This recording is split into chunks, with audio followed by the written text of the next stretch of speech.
All right, there we go. It's a brand new Stick to Hockey Live, episode 60. Myself, Jason Martinez. There he is, Anthony DeMarco from the Fourth Period, thefourthperiod.com, at DeMarco25 on Twitter. What's up, man? Not too much. Like I said before we started recording here, dealing with some kind of April Fool's garbage ice storm. But aside from that, not too bad. Yeah, it's beautiful down here today. It's going up to 79. So, yeah, our spring starts a lot earlier than yours. Oh, yeah, for sure. It is a cool 28 degrees here today. Wow. Yeah. That's unbelievable. There's a lot to get into. It looks like Emil Andrea is going to join us in about 10 minutes. Wow. Of course, he came over from the Swedish league and had a really good year over there. I mean, you look at his numbers this year, 51 games. He had 6 goals, 20 assists, 26 points. Mind you, this is a league that is a league of men. Yeah. And he played in the World Junior Championship, the 2022 one, 7 games played, 4 goals, 4 assists, 8 points this year in the World Juniors. And for the Phantoms, played 5 games, got a goal and 3 assists, 4 points in 5 games, 6 PIMs, -1. I mean, this kid looks like he's really close to being ready. I don't know how he's going to, fare. I hope the Phantoms make us and go on a run so we can get a little more eyes on him, but he looks impressive. Yeah, no, and he was, I think, the team MVP for Team Sweden at the World Juniors in the summertime. He was the team captain, and this is a guy that I think that has really blossomed post being drafted. He was drafted in 2021, I want to say, 2020. Yeah, so and that's turning out to be a really, so he's that draft is turning out to be a very good one for the Flyers if everything stays linear, right? With Denwye and Forster and now Andre coming over. And, this is a team that obviously is relatively deep at left shot defensemen, both on the roster and down with the Phantoms organizationally as a whole. But this is a guy who maybe has the most upside. And that's saying a lot given what we've seen from Cam York this season at the NHL level. But this is just another player that can maybe make some other guys expendable down the road, most notably Ivan Provorov and Travis Sanheim, especially if the Flyers are looking at this more from a long-term approach. But you can never have too many defensemen, right? Obviously, the Flyers have an abundance of the left shot kind, but obviously Cam York has really adapted well to playing either side this season, kind of like what we've seen out of Miro Heiskanen down in Dallas over the last 4 or 5 years. But Andre looks like a guy who maybe over the next 12 to 15 months could staple himself on the Flyers main roster. Yeah, I mean, I texted, this is back on March 27th, I texted Lappy, and I said, you like this Emil Andrea kid? I texted him that at 2:43. He responded at 2:43. I mean, couldn't get his response back quick enough. He said, love him so far. And I said, Chemo, a solid comparable? He said, small sample size so far, but he plays a similar game for sure. And let's talk about the job that Ian LaPerriere's done down there this year. I mean, look at every guy that's come up, Ant. Forster looks ready, totally ready. You look at, Cam York, who started the year down there, came back in much better shape. He still has some things that he needs to adapt to and maybe a little more aggression at the NHL level. And I don't mean hitting. I just mean in playmaking and decision-making. You look at Zamula, who started here, went back down there, came back, looked way calmer. And we're going to talk about him in a minute. I mean, Denwye, all these guys have really done a nice job progressing this year under Lappy down there. And he's playing the young kids. He's not winning these games with Cal O'Reilly and the older crew. Yeah, I'm pretty sure Cal O'Reilly is centering the fourth line, if I'm not mistaken, reading the depth chart from 2 days ago from Bob Brochuk, the play-by-play guy down there. And, Andre comes over, and I think he's listed on the first pair with Belpedio.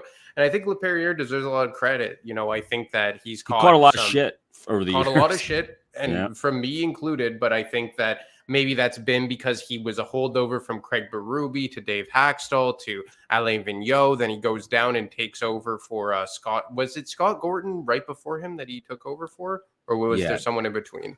No, it was Gordon. Yeah, because Gordon left and that when his contract was up, and that's when they moved Lappy down there.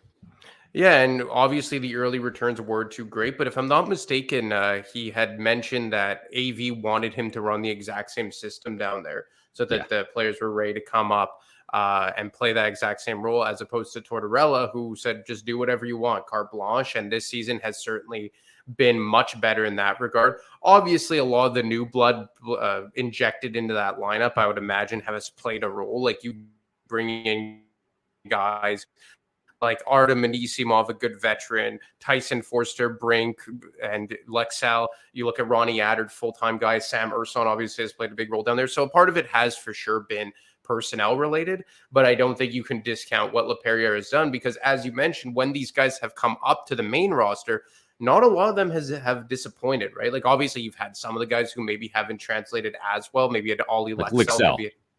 Lexell is the but wasn't ready. Yeah, he's the one example of a guy, in my opinion, that when he came up, like it was just like, okay, I'm not seeing the same guy that I heard was playing down in Lehigh. But I mean, aside from him, all of them have looked pretty good. Yeah. And, Roddy entered up now. He played last night, and we'll get a look at him probably for a few games. But, yeah, I mean, even Denway, a fifth-round pick, came up, and I thought he looked good, and he looks really close, too. When I talked to Torts last weekend, he said, this offseason, don't expect us to go out and get involved in the top-end free agent market. He said, because I don't want to block any of the young players. He wants them all to have a spot if they earn it, to grab it, and he doesn't want a player that they signed, to a 3-year contract, some free agent, to be in the way of that player getting up. So in a lot of ways, next year will be a year of seeing some more of who's who and what's what, with another crop of players entering this roster and entering their NHL career. And if guys like Ronnie Adder, Emil Andrea, I think he'll start with the Phantoms next year to adjust to the North American game a little bit more. But from what I hear, he is really close.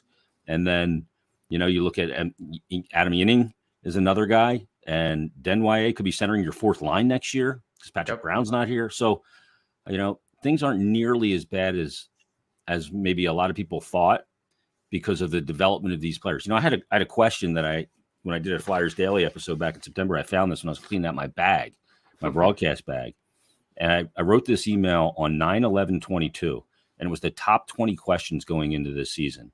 And I had this question. I said, which of these 3 players will show significant development this season at the NHL level? The 3 players were Frost, York, and Tippett. I remember talking to Bill, and Bill said, if one of them makes a big jump, that's good. If 2 of them, that's fantastic. He said, I'm not even going to think about all 3 because it's highly unlikely. All 3 of those players have made big jumps. Yeah, 100%. And you can make the case that those players will all be on the top line / top pairing going into next season. Like Morgan Frost specifically over the last month and a half, because obviously he kind of had an up and down season early on.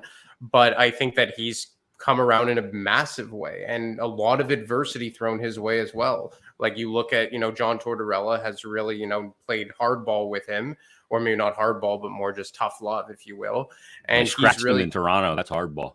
Scratched him in Toronto, played him on the fourth line at times. I've still heard that there's a bit of a maybe disconnect within the organization on how they view Frost between, let's say, the coach and management. I've heard Danny Briere is really a big fan of Morgan Frost, while John Tortorella still isn't as sold. But I think Morgan Frost has done enough here to at least warrant an opportunity to come back. Now, this isn't me saying that you should lock him into a 6 or 7 year contract. 100% no. But if you want to give him a 2-year contract, especially given the lack of overall center depth in the organization, especially going into next season, barring them getting the first or the second overall pick, which would certainly change things, I don't see a reason why you'd want to move on from Morgan Frost. And then you look at Cam York, who you can make the case has been the team's best defenseman all season long.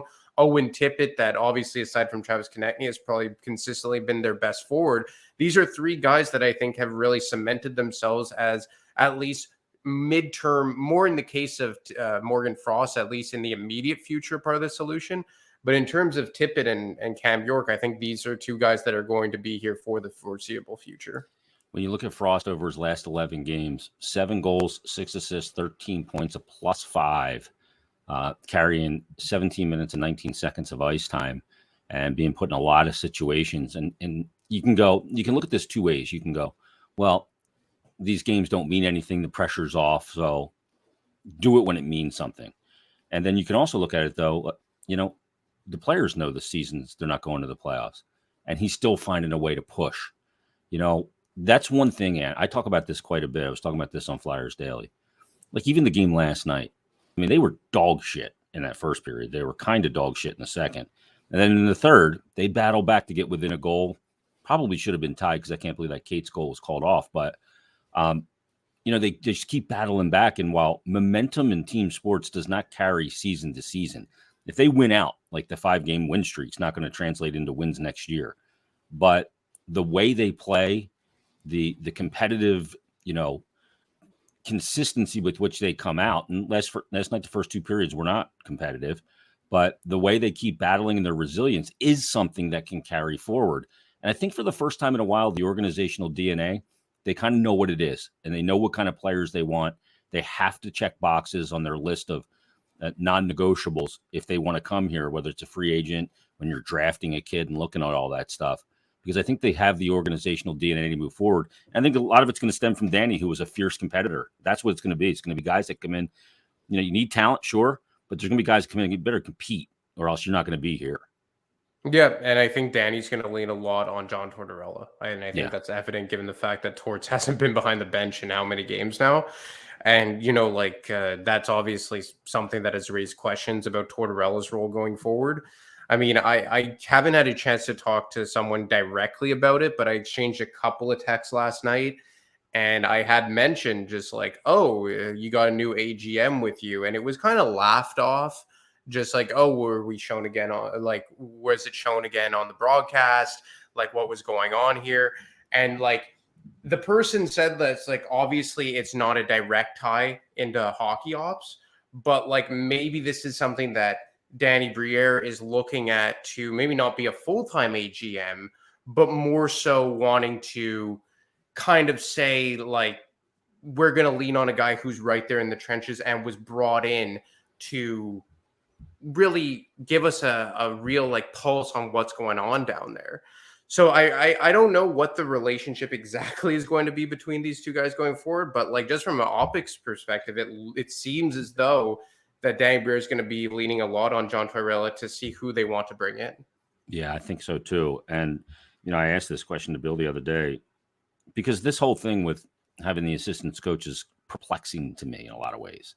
It's bizarre. You don't see it at the NHL level where this happens multiple times. If a coach is sick or has a family, I understand it, but this is definitely different. And I asked Bill, I said, is he angling for a president job? Or because to me, he's too valuable as the head coach to even think about moving up there now. His work as the guy behind the bench is not even close to done. Yeah, well, that's the entire thing, and that's why, like, I don't think this is a situation where you're going to see him become an AGM, but who knows what's really going on in the minds of the upper guys in the management. But like you said, like, I just don't think it's time for him to move off from the bench because his biggest asset this season, and arguably the biggest positive coming out of this season, has been the way he's coached some guys up. Travis Konechny specifically. You've looked at Owen Tippett's development, Frost development, York's development, all these guys, the turnaround in Rasmus Ristolainen. And I just don't think that even if he can give some good insight on player personnel and roster construction, I don't think that compensates for what you'd be losing behind the bench. And I've said for a while that I think that Bradshaw is maybe the in-house replacement. I think he's a guy that got a bit of consideration for the Columbus job before it was eventually given to Brad Larson. But I just don't think right away is the time. And like for a president role, for a head coach, a career head coach to jump right to a president, it would certainly be a massive leap. You'd be leapfrogging several like positions in between the coach and the president. But I mean, I guess it's a possibility. I didn't get it completely denied, but I mean, at the same time, I guess it's something that, in my mind at least, shouldn't be considered in the immediate future.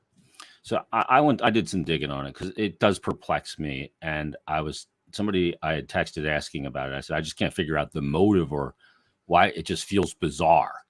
And what I was told was, Torts thinks it's his responsibility to help develop assistant coaches. They want to be head coaches. They don't want to be assistant all the time. And since the team's not on a playoff run, he feels like he can do that right now. And he says that he doesn't get anything out of watching upstairs. That's where all the answers are because the game's too slow.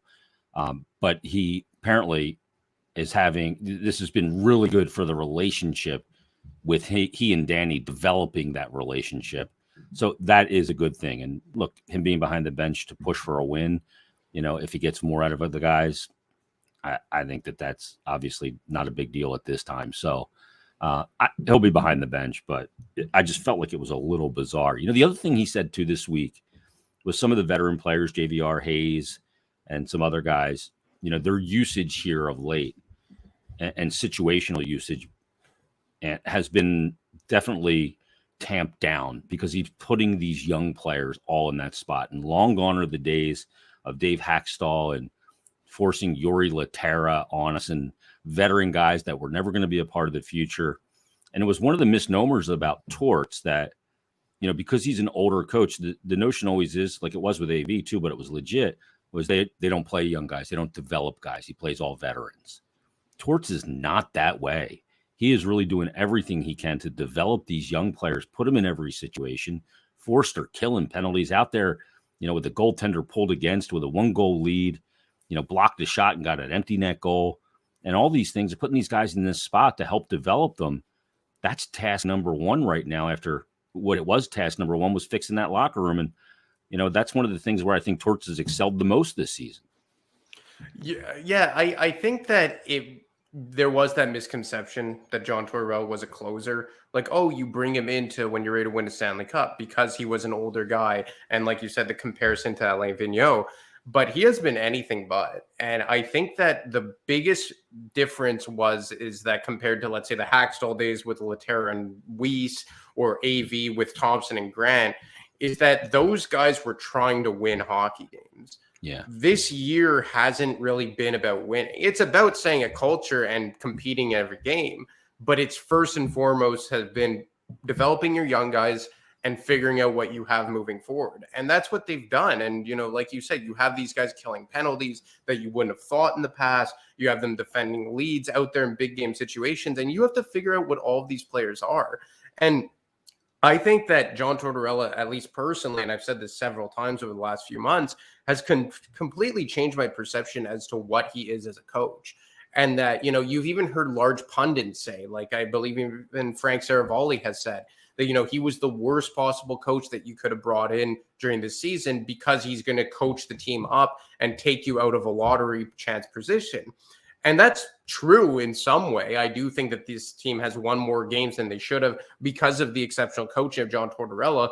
But at the same time, it's not a roster of pending UFAs who are approaching 30 or north of 30 that aren't going to be here moving on into another season. Like you look at it kind of like the Arizona Coyotes or the Montreal Canadiens as well, where both of those teams have a lot of players on their roster maybe that could be part of the solution moving forward, more so the Montreal Canadiens. So you're trying to set that culture as opposed to, let's say, the Chicago Blackhawks or the San Jose Sharks, that not many of the players on the roster are going to be a part of it when those teams are ready to contend. So you also have to kind of balance between, yes, you want the best draft pick possible, but you also don't want to do everything in your power to get that draft pick at the expense of some younger guys in your organization who could be part of the solution moving forward.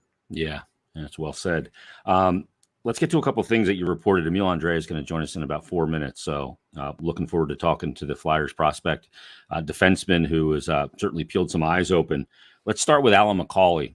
I've had Alan on Flyers Daily a few times. I love talking to him. He is an incredibly intelligent hockey man and very well spoken. And it looks like he may be becoming the GM of the Lehigh Valley Phantoms, speaking of which. Well, that's what I was told last week. I know it was something that they didn't want to get out. When I reported. Yeah, exactly. So I had heard that he was a guy that, they've liked. And I don't think that it's even been discussed directly with him. And I don't think a final decision has been made at all, but that's the way it's looking. I think that eventually he will be named, or at least in some capacity promoted, but I think that he will be named GM of the Lehigh Valley Phantoms at some point.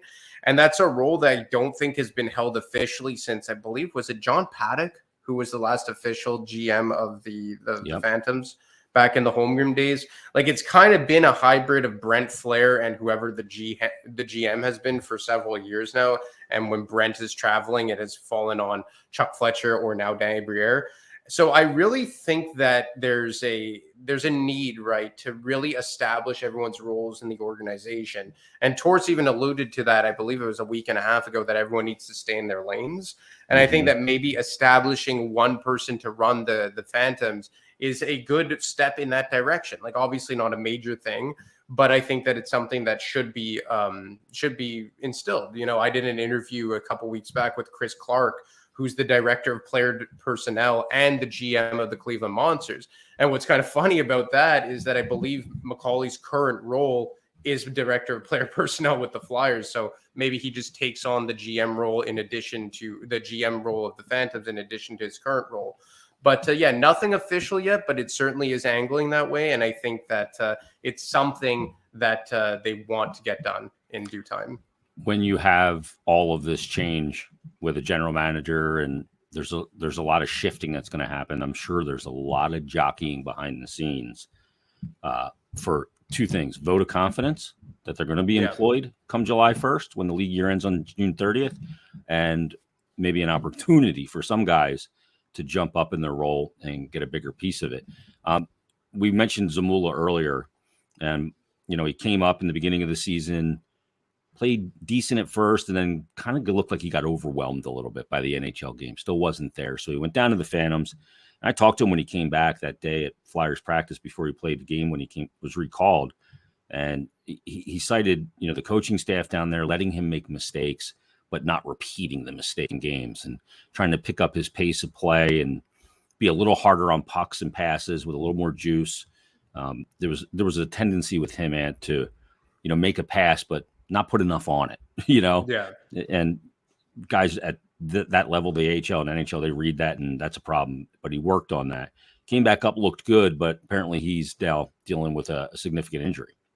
Yeah. Obviously, that was something that I put out on Saturday. Something that I guess in retrospect, I probably should have been more conscious of. Like, divulging injuries isn't really something that you want to get into. So that's something that, in my opinion, I made an error on, and I'll probably definitely think twice about it another time around. But what's done is done. And yeah, I heard that he is dealing with a significant injury and could miss significant time. Obviously, the Flyers haven't yet divulged the information on what exactly the injury is and how long he will be out. I assume there is a possibility he could come back in the playoffs if everything goes according to plan, and if they get lucky, and depending how far they go, of course. But the latest I've heard is that he was getting checked on Saturday, and that it was a significant injury that was probably going to keep him out for a while. Okay. Well, we don't need any more injuries derailing development. Of course. Yeah, I mean, that's for sure. I think that's what derailed Morgan Frost. The timing of his shoulder injury and COVID and everything just set him. It really was a disruptive element to his development, but it looks like he's gotten around the curve now. So best to Zamula as well. We'll have Emil Andrea coming on in just a minute. And there he is, as a matter of fact. He joins us now on Stick to Hockey Live. It's Jason Martinez, Anthony DeMarco from Montreal, and there he is, Emil Andrea. What's up, Emil? What's up? How you doing, bro? Great. Just got out of practice, so I'm doing good. Did you have a good shower after practice? Yeah, I did a little hot tub, cold tub, and got a little bit loose, so that's good. Nice. Nice to meet you. I'm Jason. That's Anthony DeMarco there in Montreal. Let me ask you first and foremost, coming over, you had a really good year over in Sweden this year, and you come over. What's that adjustment been like coming from the game over there and to the game over here, because you've hit the ground running really well here? Yeah, of course. We had a pretty good year. I had a pretty good year in Sweden. As a team, we were struggling a little bit. We just got out of the relegation games too, and we got out of there. And since I came here, the boys have been taking care of me, and I think during these 5 games, I just getting better and better, and adjusting to the game pretty quick. And I feel like I played really well, and hopefully I can do any better.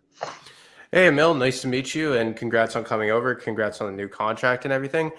Just wanted to ask, and you kind of alluded to it there. Obviously, there is a bit of a difference between the European game and the North American game. Not a lot of games so far for you under your belt, but how have you felt the transition has gone to this point? Of course, there's a bigger rink, of course, so that makes a huge difference. But I think the transition game is the most area what I have to adapt to. Like there were boys like you in Sweden, you like a D-man in the gap control, you kind of like getting a lot of speed, gaining speed in the neutral zone coming back. But here you're kind of like a little bit flat-footed more, and the guys are like flying against you, and you have to be like really moving your feet and like gaining speed back. So I think that's the most. And obviously you have less time everywhere. Like the boards come pretty quick, and you have to make quicker decisions. And even the physicality is more physicality in this league than in Sweden. So I think that's the most the huge difference. They get on top of you really quick because there's just less real estate out there. I should ask you this first. Let's make sure we're saying your name right. How do you say your name? In an American accent, I would say Emil Andre. Okay, so it's not Andrea, it's Andre. Andre, yeah. Andrea. Okay. Andre. Andre. Okay. Yeah. Look, it's your name. I don't want to screw it up. Like, that's important to get right, in my opinion. Yeah. Okay. So I want to get that straight first. And Joachim Grunberg is Flyer scout over there, and he was telling me, you have really transformed your body a few years ago. Lowered your body fat, added a lot of lean muscle. What was that process like, and how did you feel like it benefited you on the ice? Well, of course, I'm getting stronger. And that year was the COVID year, and we had a long summer practice, I remember. And I was really focused and dialed to get my body in shape and like getting stronger, faster. But of course, like during a whole season, like in the beginning, your body's pretty like ripped, and you feel strong and you feel fast and light, and then during like a long season like this, the body gets like, of course it gets like you have your problems with your body. You feel some places they're like not injured, but like you feel a little bit like stiff and stuff, and that's the wear and tear, like, right? You're gaining weight during the season too. So, but I feel like my body's getting better, and the last 3 summers has been really good for me. So hopefully I can get a big summer practice too this year. So last summer, you were obviously one of the standouts at the World Junior Hockey Championship, a tournament that was displaced about 8 months because when it got shut down over the holidays over a year ago because of COVID. But being able to play that tournament, have such a good tournament, and then jump right into your regular season over in Sweden, did that help you kind of transition that momentum over? And was it better almost setting yourself up going into the regular season with your club team? I think so, yeah. Again, a lot of confidence coming back from that tournament. And obviously the season before, I played a lot in the Hockeyallsvenskan, and we won that champion. And for me, I felt that like, okay, I'm enough good to be like good on this level. And then we got to the World Juniors, and I had a really good tournament there too. So that was kind of like, I felt that, okay, I'm confident in myself, and I feel like I have all the keys to be good in pro hockey. So when we come back after the World Juniors, I gain a lot of confidence, and I feel like I brought that into the season there. So yeah. Yeah, captaining that team as well. Emil, you drafted in 2020, you're 54th overall in the second round. Do you feel like you're on your schedule? Kind of, when you get drafted, you go, all right, I'm going to play in the NHL, and I'm going to be there next week. But that's not the reality of it. Do you feel like this is the right time for you to come over, get some experience in the AHL, and push for a roster spot with the big club next year? Yeah, I think since I've been like drafted that year, I knew at that time I was not gonna like not be in the NHL for the next 2 or 3 years. I knew I was on a good path in developing, and I knew that if I just keep doing what I'm doing right now and just keep developing my game and improving every time, I think I knew that my chance is gonna be there. So during these 3 years, I've been developing my game, and hopefully I can just keep on improving every detail in my game. And I think there's a good chance and a good shot for me to to make a big step next year. Yeah. You know, you've started your tenure with the Phantoms alongside Belpedio, kind of on that de facto top pair, a role that has kind of been filled by two guys prior this season, Cam York now with the Flyers, Zamula, who just kind of went down with an injury. Has that helped you at all, being slid in right to a high-pressure situation with a big role? And what has a guy like Belpedio meant as a partner in the early stages? Yeah, I think it helped me. Like in Sweden, there's a lot of pressure on you when you play in that league. Like, if you're losing, there's a huge pressure on you because you don't want to get into the relegation games and stuff like that too. And last year too, we made a good run, and we made playoffs, and we won that league. And that was like when you get like that,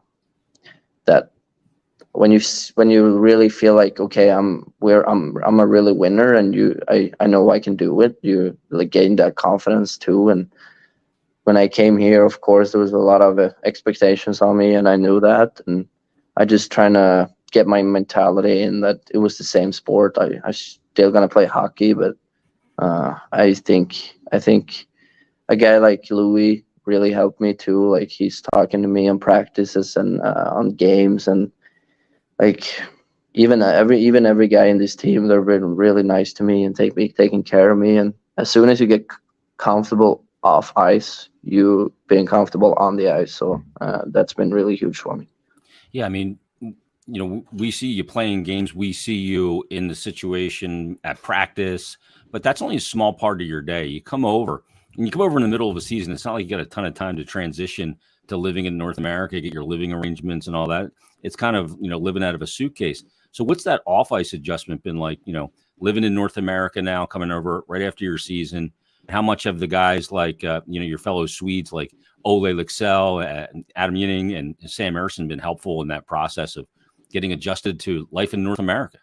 Yeah, of course, the Swede has been helping me a lot.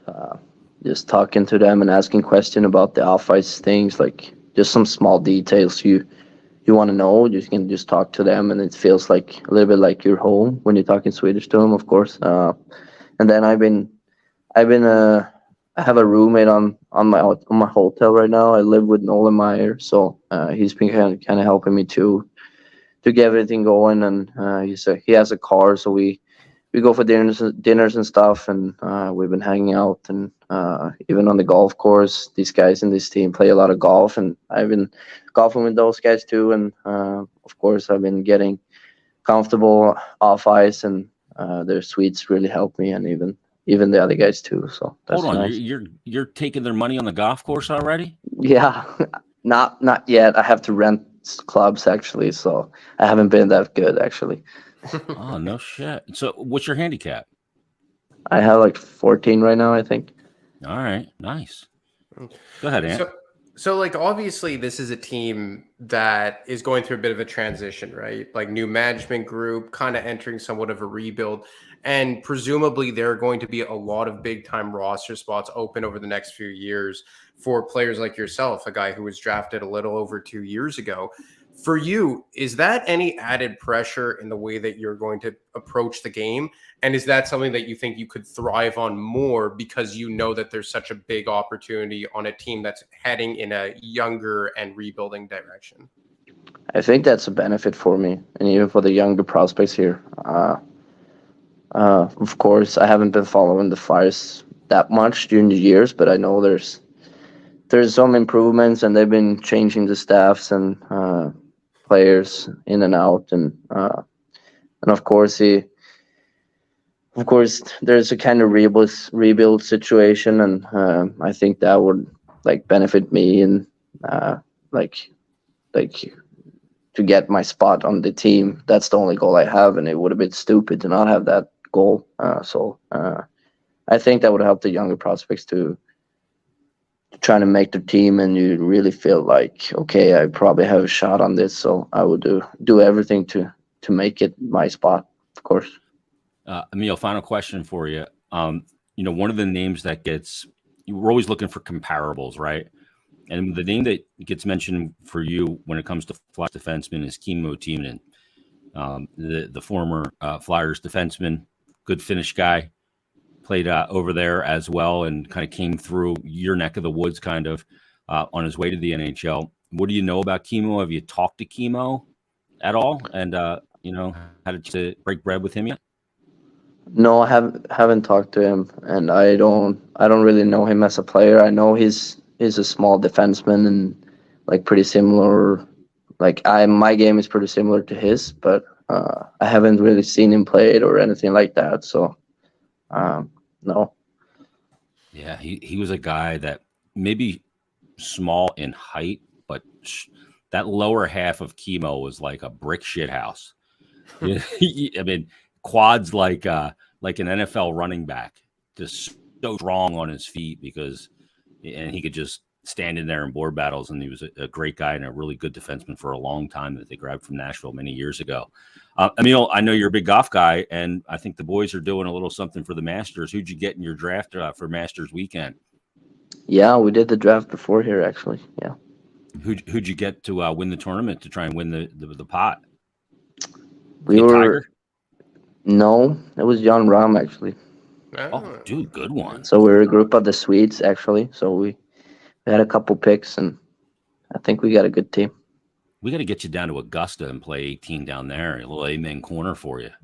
Yeah. That'd be sick, right? Yeah. Oh, yeah. Well, there's some good golfing over here. I don't know what the golfing's like over in Sweden, but you'll find some good golf around here in the Philadelphia area as well. Some really good tracks for you to get out on. Emil, that would be nice. Yeah, this has been awesome, man. You're a great talker. I love it, man. Yeah, I'll try to. Awesome. Well, hey, man, best of luck down the stretch here with the Phantoms. We'll definitely chat again soon. Everybody's rooting for you, and can't wait to see you up here with the Flyers. Thanks for doing this, and stay well, brother. Yeah, thank you. Have a good time. Good luck, man. Emil Andre, not Andrea. You got to get the name right. You got to get that part equation down. Very good talker, man. I'm impressed with the way he handled everything, and good on him, man. I'm really excited for him. Yeah, very candid too. Very like not the typical like responses of, oh, pucks in deep, that whole thing. Like very candid about what he thinks this opportunity is, the pressure and how he can thrive on it, bringing that over from Sweden, how he was able to carry the momentum and his play from the World Juniors right into the regular season with his club team. I think that this is a guy that's maybe going to be, maybe not a diamond in the rough. Like I think everyone knew that his pedigree when he was drafted 2.5 years ago. But that 2020 draft, man, is looking really, really good right now. You have Forster, you have Andre, you have Denwye. Like those are three players that could be a significant, well, maybe not significant, but big, like important. Important guys for this group moving forward. And they're all still relatively young, right? Like they're all like 22 years old, just to jump into the guys who are already on the team who are in that age range here. So, I mean, obviously you want someone who maybe can emerge above the rest as like that high end talent. I think of the three we just mentioned, Andre has the biggest chance to get to that role. But I mean, look, if you're telling me that you have Andre and York as your top two left shot D for the foreseeable future, to say nothing of what you have in Provorov and Sanheim, who obviously are more expendable now based on what we've seen from York, and if Andre's development could stay linear, I think you're in decent shape here. And the only thing that you really got to hope for is at some point you get one that emerges as that stud number one. And to be honest, Andre, maybe isn't a lock to be that role, but probably has an outside chance because of the way he plays the game and thinks the game. Yeah, and then you couple that with, Ronnie Adder, the right shot guy.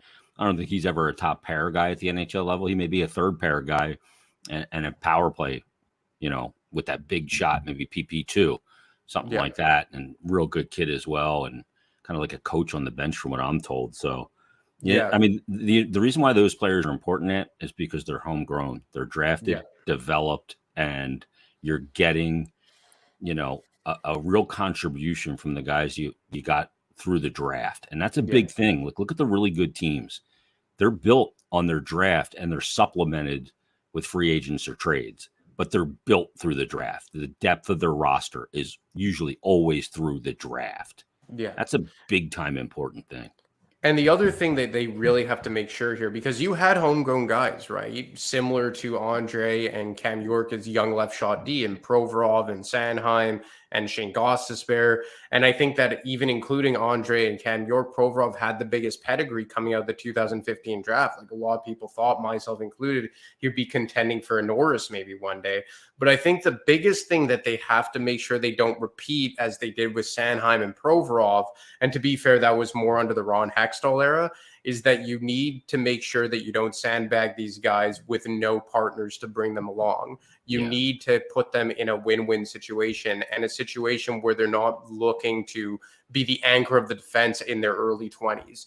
You know, I'll always say this, but Ivan Provorov playing alongside Andrew McDonald for the first 2-3 seasons of his career in the NHL did him no favors. Sanheim coming up and playing with the likes of who was that guy they brought in, Christian Folin or Radko Gudas on a second pair, Robert Hagg. Like, these are guys that probably shouldn't have been playing, especially on their offside as left shot guys, with younger defensemen who had such high pedigrees. And I think that specifically in the case of Ivan Provorov, irreparable damage was done to his game for trying to overcompensate for partners that shouldn't have been put in that role.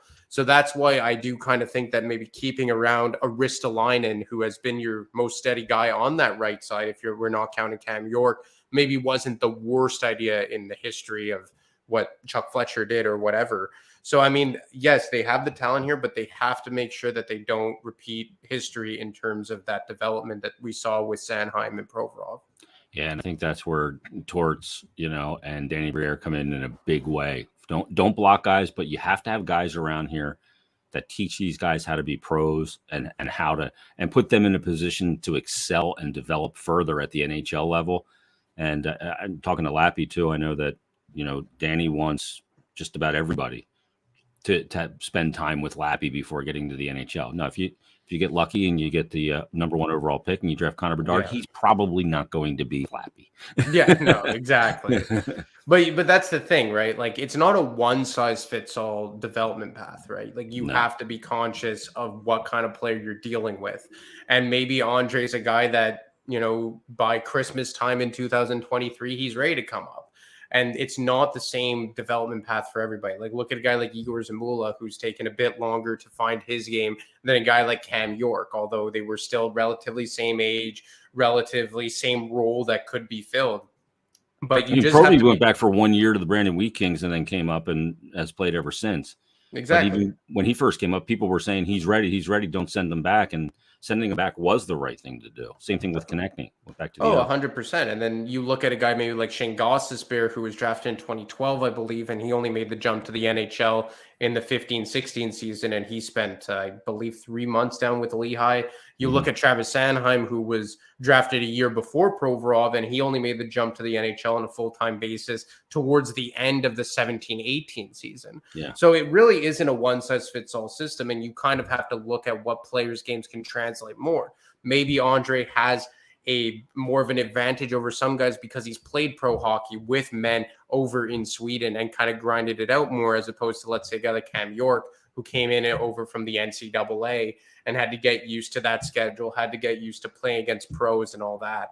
So yes, you want to do the best for development, and no player has ever suffered from too much seasoning in the AHL. But at the same time, you have to be conscious of what player that you're dealing with. And maybe one guy's better suited to, fast track his way to the NHL than others that came from, let's say, a junior and NCAA background. No doubt about it. And well said. All podcast, it was well said by you. Mediocrely said by me. Let's wrap it up there. That's episode 60 of Stick to Hockey Live. We thank Emile Andre for joining us on this episode. Great to talk to him. We'll be back next week as we'll be entering the final week of the season, if you can believe it. Flyers in Dallas tomorrow. Then on Saturday, they're in New York to take on the Isles. And then Sunday, this next 3 games is brutal. Dallas, top spot in the Central. You got the Islanders, wild card number 1. And then you've got the best team in the NHL by a landslide with over an .800 winning percentage in the Boston Bruins. Then you got Columbus and Chicago to wrap it up with 2 teams that aren't so good. So we'll see how it plays out. 5 to go for the Flyers. Is it 5? 1, 2, 3, 4. Yeah, 5 games left. I can't believe this season's. I'm miserable already. Ant, great job. Follow Ant on Twitter at ADeMarco25. Read his stuff at thefourthperiod.com. And check all that out there as well. If you're not following them, you better follow them. And you better leave us a 5-star rating and review as well. That'll help other Flyer fans and hockey fans find this content. So thanks, everybody, for listening. Thanks for watching. We'll talk to you next time on a brand new episode of Stick to Hockey Live. Have a great